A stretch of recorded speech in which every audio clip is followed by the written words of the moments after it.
Qu'est-ce que le temps libre et quelle place a-t-il aujourd'hui dans la société française ? On pourrait commencer tout simplement par exposer un paradoxe. On ne cesse dans les discours politiques ou autres de parler des questions d'organisation du travail, de lutte contre le chômage. Et en même temps, quand on regarde l'évolution du temps de travail sur une période longue, sur 100-150 ans, on s'aperçoit que jamais nous n'avons aussi peu travaillé. Le travail représentait à peu près 70% de la vie éveillée dans les années 1850. Il n'en représente plus aujourd'hui que 14%. Ce qui veut bien dire que la question du temps libre, du temps non travaillé, c'est pas tout à fait la même chose, elle soit abandonnée.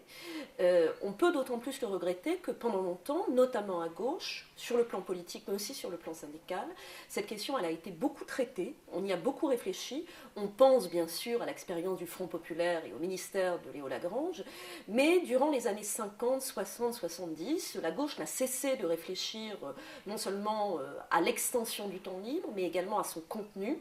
Et finalement, la question qui se pose aujourd'hui, ce serait de savoir comment se saisir à nouveau politiquement de cette question du temps libre et comment utiliser le temps d'éducation et le temps de formation pour permettre aux futurs citoyens et aux futurs adultes de profiter le mieux de ce temps, ou le mieux possible de ce temps libéré et d'en faire véritablement un temps d'émancipation.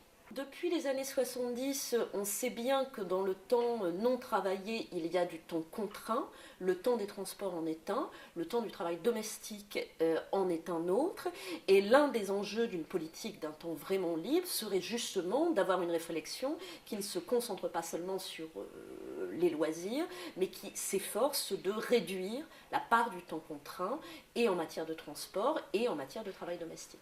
C'est peut-être l'occasion pour la gauche de parvenir à résoudre un problème auquel elle se heurte notamment depuis les années 50-60, c'est-à-dire au fait que l'extension du temps libre s'est surtout traduit par la marchandisation des loisirs et des activités ludiques.